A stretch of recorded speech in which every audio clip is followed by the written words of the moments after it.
ಓಂ ನಮೋ ಭಗವತೆ ವಾಸುದೇವಾಯ. ನಮಸ್ಕಾರ ಬಂಧುಗಳೇ, ನಾನು ನಿಮ್ಮ ರಾಮ್ ಶ್ರೀಕಂತೇಜ ಗುರೂಜಿ ಮಾತಾಡ್ತಾ ಇದ್ದೇನೆ. ಇವತ್ತು ಒಂದು ಪ್ರಮುಖವಾಗಿರ್ತಕ್ಕಂಥ ಗ್ರಹದ ಬಗ್ಗೆ ನಾನು ಮಾತಾಡ್ತೇನೆ.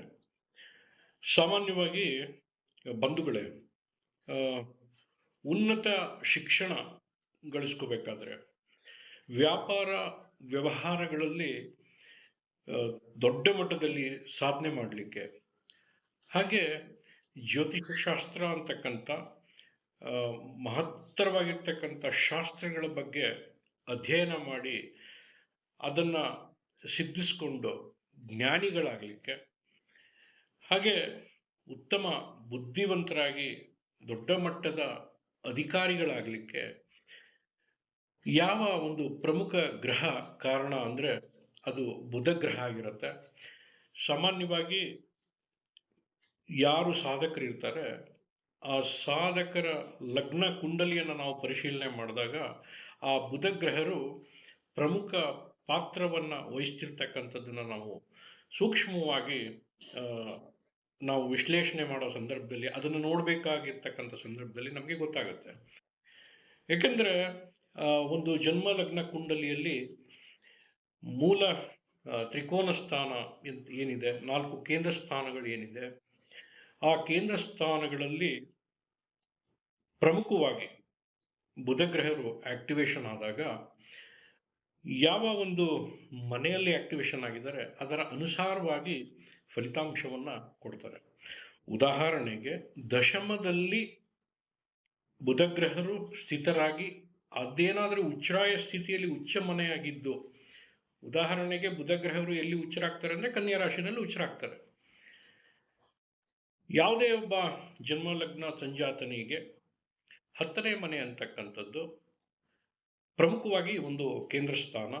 ಆ ಒಂದು ಕೇಂದ್ರ ಸ್ಥಾನದಲ್ಲಿ ಬುಧ ಗ್ರಹರು ಸ್ಥಿತರಾಗಿದ್ದಾಗ ಆತ ಆ ಒಂದು ಕೀರ್ತಿವಂತನಾಗಿ ಸಮಾಜದಲ್ಲಿ ದೊಡ್ಡ ಮಟ್ಟದ ಸ್ಥಾನಮಾನವನ್ನು ಪಡ್ಕೊಂಡು ಕೀರ್ತಿವಂತನಾಗಲಿಕ್ಕೆ ಸಾಧ್ಯ ಆಗುತ್ತೆ. ನಾನು ಯಾಕೆ ಇವತ್ತು ಈ ಒಂದು ಕಾನ್ಸೆಪ್ಟ್ ಬಗ್ಗೆ ಮಾತಾಡ್ತಿದ್ದೇನೆ ಅಂದರೆ, ಕೆಲವರು ಗುರುಗಳೇ, ನಾವು ಯಾವುದೇ ಒಂದು ವ್ಯಾಪಾರ ಮಾಡಿದ್ರೂ ಸರಿಯಾದ ರೀತಿಯಲ್ಲಿ ಬಿಸ್ನೆಸ್ ಆಗ್ತಾ ಇಲ್ಲ, ಅಂದರೆ ಬಾಕಿದ್ದು ಬಂಡವಾಳ ಲಾಸ್ ಆಗ್ತಾ ಇದೆ, ಏನು ಮಾಡೋದು? ಕೆಲವರು ನಮ್ಮ ಅಕ್ಕಪಕ್ಕ ಇರ್ತಕ್ಕಂಥವ್ರು ಚೆನ್ನಾಗಿದ್ದಾರೆ ನೋಡಿ, ಅವ್ರು ಏನು ಪರಿಶ್ರಮ ಪಡೆದಿಲ್ಲ, ತುಂಬ ಬುದ್ಧಿವಂತಿಕೆಯಿಂದ ಏನೋ ಕೂತ್ಕೊಂಡು ಮಾಡ್ತಾ ಇದ್ದಾರೆ, ಗೆಲ್ತಾ ಇದ್ದಾರೆ, ಬಟ್ ನಮ್ಗೆ ಯಾಕೆ ಆಗ್ತಾ ಇಲ್ಲ ಅಂತ ಹೇಳಿದಾಗ ನಾವು ನೋಡ್ತೀವಲ್ಲ, ಅವರ ಜನ್ಮ ಲಗ್ನ ಕುಂಡಲಿ ಬುಧ ಗ್ರಹರು ತುಂಬ ಚೆನ್ನಾಗಿ ಇರಬೇಕಾಗತ್ತೆ. ಬುಧ ಗ್ರಹರು ಚೆನ್ನಾಗಿರಬೇಕು, ಏನು ಮಾಡ್ಕೋಬೋದು? ಚೆನ್ನಾಗಿದ್ದಾಗ ಅದರ ಬೆನಿಫಿಟನ್ನು ಪಡ್ಕೋಬೇಕು. ಎಲ್ಲ ಒಂದು ಕಡೆ ವೀಕ್ ಆಗಿದ್ದಾಗ, ದುರ್ಬಲವಾಗಿದ್ದಾಗ ಅದನ್ನು ವೈಜ್ಞಾನಿಕ ನೆಲೆಗಟ್ಟಿನಲ್ಲಿ ಯಾವ ರೀತಿಯ ಯಂತ್ರ ತಂತ್ರ ಮಂತ್ರಗಳನ್ನು ಧಾರಣೆ ಮಾಡ್ಕೊಳ್ಳೋದ್ರ ಮೂಲಕ ಅಥವಾ ಮಂತ್ರಗಳನ್ನು ಪಠನೆ ಮಾಡೋದ್ರ ಮೂಲಕ, ಗ್ರಹದ ಶಾಂತಿ ಮಾಡೋದ್ರ ಮುಖಾಂತರ, ರತ್ನಧಾರಣೆ ಮಾಡೋದ್ರ ಮುಖಾಂತರ ಸರಿ ಮಾಡಿಕೊಳ್ಳುವ ಅವಕಾಶ ಇದೆ. ಸಾಮಾನ್ಯವಾಗಿ ಉಚ್ಚ ಸ್ಥಿತಿಯಲ್ಲಿರ್ತಕ್ಕಂಥ ಬುಧ ಗ್ರಹರು ಮುಂದಿನ ಮನೆಯ ಅಂದರೆ ನಂತರದ ಮನೆಗಳಲ್ಲಿ ಪ್ರವೇಶ ಮಾಡಬೇಕಾದ್ರೆ ಆತ ನೀಚಾಭಿಲಾಷಿಯಾಗಿ ಪ್ರವೇಶ ಮಾಡ್ತಾನೆ. ಸಂಪೂರ್ಣವಾಗಿ ನೀಚನಾಗ್ತಕ್ಕಂಥದ್ದು ಬುಧ ಗ್ರಹರು, ಅದು ಮೀನರಾಶಿನಲ್ಲಿ. ಮೀನರಾಶಿನಲ್ಲಿ ಬುಧ ಗ್ರಹರು ಸಂಪೂರ್ಣ ನೀಚನಾಗಿದ್ದಾಗ ಅಲ್ಲಿನ ಮುಂದಿನ ಮನೆಯಿಂದ ಅವರು ಉಚ್ಚಾಭಿಲಾಷಿಯಾಗಿ ಪ್ರವೇಶ ಮಾಡ್ತಾರೆ.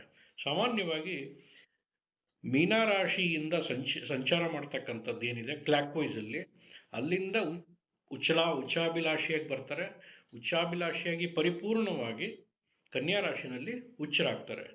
ನಂತರ ಕನ್ಯಾ ರಾಶಿಯಿಂದ ನೀಚಾಭಿಲಾಷಿಯಾಗಿ ಅಂದರೆ ಮುಂದೆ ಹೊರ್ಕೊಂಡು ಸಂಪೂರ್ಣವಾಗಿ ನೀಚಾಭಿಲಾಷಿಯಾಗಿ ನೀಚನಾಗಿ ಮೀನರಾಶಿನಲ್ಲಿ ಆಕ್ಟಿವೇಶನ್ ಆಗ್ತಾರೆ. ಸಾಮಾನ್ಯವಾಗಿ ಬುಧ ಗ್ರಹರು ಯಾವ ಒಂದು ಜಾತಕದ ಪರಿಶೀಲನೆ ಮಾಡ್ತಕ್ಕಂಥ ಸಂದರ್ಭದಲ್ಲಿ ಒಬ್ಬ ವ್ಯಕ್ತಿ, ಉದಾಹರಣೆಗೆ ಕನ್ಯಾ ರಾಶಿಯ ನಂತರದ ರಾಶಿ ತುಲಾ ರಾಶಿ ಇರ್ಬೋದು, ವೃಶ್ಚಿಕ ರಾಶಿ ಇರ್ಬೋದು, ಅಥವಾ ನಂತರದ್ದು ಧನಸ್ಸು ರಾಶಿ ಇರ್ಬೋದು, ಇದೇನು ತೋರಿಸುತ್ತೆ ಅಂದರೆ, ಉಚ್ಛ್ರಾಯ ಸ್ಥಿತಿಯಲ್ಲಿರ್ತಕ್ಕಂಥ ಬುಧ ಗ್ರಹರು ಮುಂದಿನ ಒಂದು ಪ್ರವೇಶ ಮಾಡಬೇಕಾದ್ರೆ ನೀಚಾಭಿಲಾಷಿಯಾಗಿರ್ತಾರೆ. ನೀಚಾಭಿಲಾಷಿಯಾಗಿರ್ಬೇಕಾದ್ರೆ ಅಲ್ಲಿ ಬುಧ ಗ್ರಹರು ಹೇಗೆ ಕೆಲಸ ಮಾಡ್ತಾರೆ ಅಂದರೆ ನೀಚ ಬುದ್ಧಿ, ಒಂದು ಸ್ವಲ್ಪ ವಕ್ರ ಬುದ್ಧಿ ಇರ್ತದೆ. ಅಂದರೆ ವ್ಯವಹಾರದಲ್ಲಿ ಹೇಗಾದರೂ ಮಾಡಿ ಬಕಾಸುರನ ಥರ ಬಗದು ತಿಂದಾಕ್ಬೋಣ ಅನ್ನೋ ಥರ ಮೈಂಡ್ ಸೆಟ್ ಇರುತ್ತೆ. ಅಂದರೆ ಪ್ರಾಮಾಣಿಕತೆಗೆ ಸ್ವಲ್ಪ ಪ್ರಾಮಾಣಿಕತೆಯಿಂದ ಪಡ್ಕೊಳ್ಳೋಕ್ಕಿಂತನೂ ಬೇರೆ ಮಾರ್ಗದಲ್ಲಿ ಪಡ್ಕೊಳ್ತಕ್ಕಂಥ ವ್ಯಾವಹಾರಿಕ ಗುಣಗಳು ಅಲ್ಲಿ ಬರುತ್ತೆ.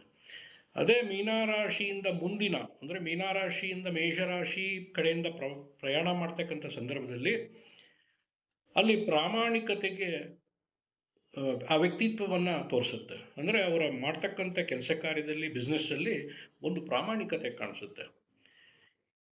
ಈ ಬುಧಗ್ರಹರು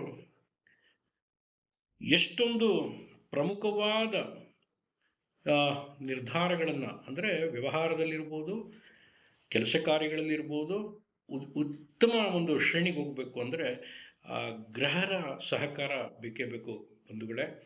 ನಿಮ್ಮ ಜಾತಕದಲ್ಲಿ ಬುಧಗ್ರಹರು ಹೇಗಿದ್ದಾರೆ ನೋಡ್ಕೊಳ್ಳಿ.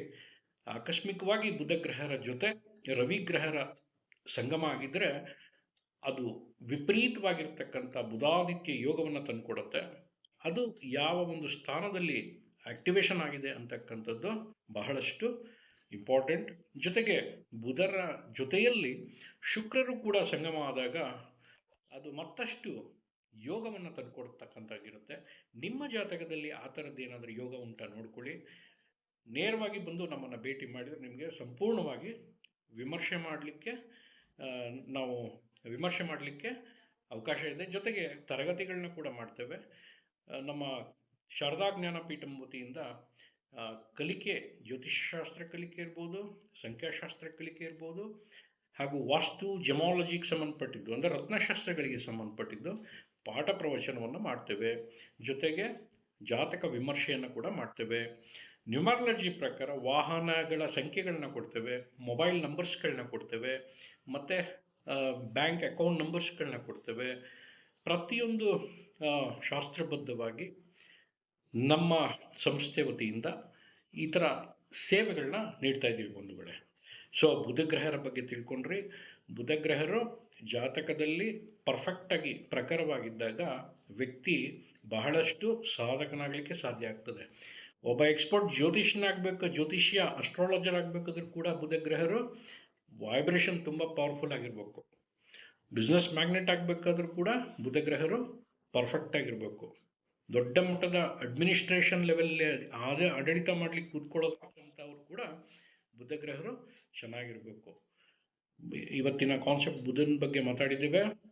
ವ್ಯಾಪಾರ ವ್ಯವಹಾರದಲ್ಲಿ ಹಿನ್ನಡೆ ಯಾಕೆ ಆಗ್ತಾ ಇದೆ ಅಂದರೆ ಬುಧಗ್ರಹರು ಎಲ್ಲ ಒಂದು ಕಡೆ ವೀಕ್ ಆಗಿದ್ದಾಗ ಆ ರೀತಿ ಆಗ್ತದೆ ಬಂಧುಗಳೇ. ನಮಸ್ಕಾರ.